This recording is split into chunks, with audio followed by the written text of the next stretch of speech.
ओम नमः शिवाय, नमस्ते। आज मैं आप लोगों से बात करना चाह रही हूँ,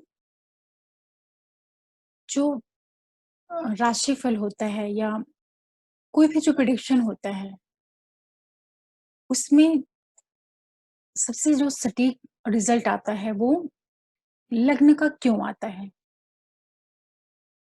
देखिए, इसके पीछे जो वजह है कि अगर आप किसी भी चीज़ की गणना सूर्य से करते हैं, तो सूर्य क्या है कि कोई भी एक राशि होगी, जो हमारी 12 राशियाँ हैं, तो सूर्य जब गोचर में भ्रमण करेगा, तो एक राशि में लगभग वो 29 से 30 दिन रहेगा। तो सूर्य से अगर कोई व्यक्ति अपने राशि को मान के चलता है कि मेरी सूर्य राशि ये है या हमारी चंद्रमा की राशि ये है और उसके आधार पे अपने प्रेडिक्शन को चेक करता है, तो वहां पे जो परिणाम उसको मिलेंगे वो बहुत ज्यादा सटीक मिले, ये संभावना कम बनेगी। क्योंकि सूर्य तो एक राशि में पूरे 29-30 दिन के करीब रहेगा और बाकी जो दूसरे प्लैनेट्स हैं वो अपनी प्लेस चेंज करते रहेंगे, जो बहुत जल्दी-जल्दी अपना ट्रांजिट चेंज करते हैं, जैसे बुध हो गया या शुक्र हो गए, ये 20-26 डेज़ के अंदर में अपना पूरा जो डे साइकिल कंप्लीट कर लेते हैं। तो बाकी जो दूसरे प्लैनेट्स हैं, गुरु हैं, राहु हैं, ये तो रहेंगे जिस जगह पे हैं। लेकिन जो चेंज होने की संभावना बनेगी वो बुध के, शुक्र के और चंद्रमा, इन 3 की तो प्लेसमेंट किस जगह पे है ये नहीं पता चल पाएगी। अगर आप अपने आप को ये मान के चलते हैं कि किसी भी महीने की आपकी अ, मान लिया कि जैसे जुलाई का ही महीना है, तो किसी का जन्म अगर 15 जुलाई को हुआ है, तो अगर उसको अपना बर्थ का टाइम नहीं पता है और वो सिर्फ़ इस आधार पे अपना टाइम निकालना चाह रहा है कि मेरा जुलाई के महीने, या ये मान लीजिए कि उसको अपना डेट भी नहीं याद है कि किस डेट पे उसका जन्म हुआ है, सिर्फ़ ये याद है कि जुलाई के महीने में उसका जन्म हुआ था। तो जुलाई के आधार पे वो अपना कोई एक राशि बना लेता है कि हमारी ये राशि होगी सूर्य के आधार पे। जैसे कर्क मान लो कि कर्क राशि मान ले रहा है, तो बाकी जो उसके प्लैनेट्स हैं उनकी एक्चुअल पोज़ीशन नहीं समझ में आएगी, तो सूर्य के आधार पे जो उसको प्रेडिक्शन मिलेंगे वो बहुत ज़्यादा सटीक उसके ऊपर नहीं बैठेंगे। और ठीक इसी तरीके से जो हमारा चंद्रमा के ऊपर आधारित राशि होता है, या जैसे मान लिया कि किसी का जन्म हुआ किसी टाइम पे, किसी महीने में कोई एक डेट है, उसको डेट अपनी नहीं पता है। सिर्फ़ ये मालूम है कि एक मोटा-मोटा उसको अंदाज़ा है कि 15 जुलाई का ही महीना आप ले लीजिए चलिए एग्ज़ाम्पल के तौर पे। तो उसका जन्म 14 को, 15 को, 16 को किसी एक दिन में हुआ था, लेकिन वो कौन-सी एग्ज़ैक्ट डेट थी वो नहीं याद है। फिर भी एक अंदाज़न अगर एक आप एक चेक कर लेते हो कि इन 3 डेट्स में से किसी एक डेट पे इसका जन्म हुआ होगा, तो उसके आधार पे आप उसकी चंद्रमा की तो स्थिति बना लेते हैं कि उस तारीख में चंद्रमा कौन-सी राशि में गोचर कर रहा था। तो चंद्रमा को आप केंद्र बना कर के बाकी प्लैनेट्स को आप वहाँ पे सेट कर लेंगे।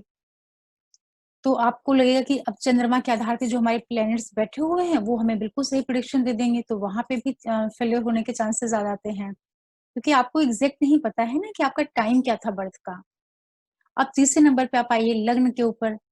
तो लग्न इतनी सटीक क्यों होती है, या लग्न के आधार पे जो ग्रह प्लेस्ड होते हैं, या लग्न के आधार पे जो ग्रह बैठाए जाते हैं, वो क्यों इतने महत्वपूर्ण हो जाते हैं? वो इसीलिए महत्वपूर्ण हो जाते हैं क्योंकि लग्न जो होती है, हर डेढ़ से 2 सवा 2 घंटे में अपना एक लगन चेंज हो जाती है। 12 लगनें होती हैं, 24 घंटे में 12 लगन आते हैं। तो वो जो सवा 2 घंटे का लगभग एक एवरेज टाइम पीरियड होता है।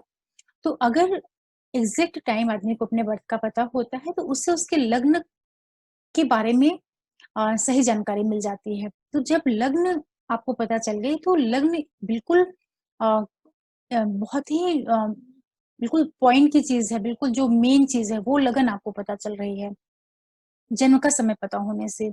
तो लग्न जैसे कोई एक सेट हो गई, तो बाकी जो प्लैनेट्स हैं, वो अलग-अलग राशियों में जाके सेट हो जाएँगे।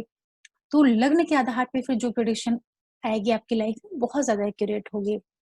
अब लग्न से भी थोड़ा आगे चलिए, अगर आपको अपना बर्थ टाइम बिल्कुल एग्ज़ैक्ट जिस समय बच्चा मतलब पैदा हुआ और वही टाइम आपको मिल जाता है, तो वहाँ से फिर आपको लग्न के साथ-साथ आप नक्षत्र तक बहुत सही पकड़ आपकी हो जाएगी। मतलब नक्षत्र जो है वो भी बिल्कुल सटीक आपको मिल सकता है।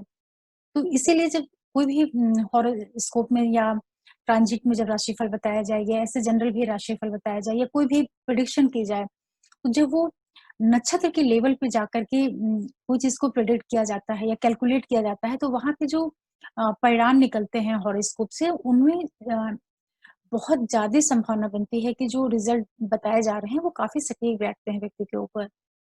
तो इसीलिए जो है जो ये चंद्र राशि, सूर्य राशि और लग्न, ये सारी चीज़ें देखने के लिए कहा जाता है कि इन तीनों को ही देख कर के फिर कोई इन तीनों में से जो सबसे मजबूत हो, जो सबसे बली कुंडली हो, सूर्य में, चंद्र में और लगन में, उनको आप लीजिए प्रेडिक्शन करने के लिए। तो इसमें जो सबसे सटीक और जो सबसे मजबूती के साथ में कोई अपना परिणाम बताएगा, वो लग्न ही होती है। लग्न कुंडली के ऊपर जो आधारित चीज़ें होती हैं, वो बहुत सही परिणाम बताती हैं। तो आज मेरी इच्छा हुई कि मैं आप लोगों से इसी के बारे में बात करूँ। क्योंकि मोस्टली लोग क्या करते हैं कि बहुत से लोग बोलते हैं कि मेरा सोलर जो राशि है मेरी वो ये है, सन राशि में साइन मेरा ये है, मून साइन ये है।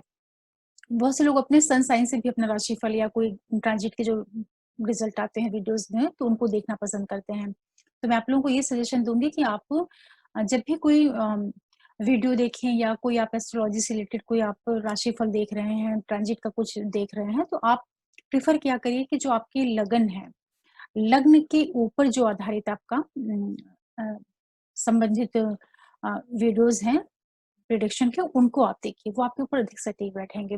हालाँकि चंद्रमा का भी बैठेगा, क्योंकि चंद्रमा जो है आपका एक ओवरऑल आपके ऊपर किसी भी प्रिडिक्शन का क्या इन्फ्लुएंस आपके मेंटल लेवल पे, आपके इमोशनल लेवल पर किस तरीके से पड़ेगा, उसको दिखाता है।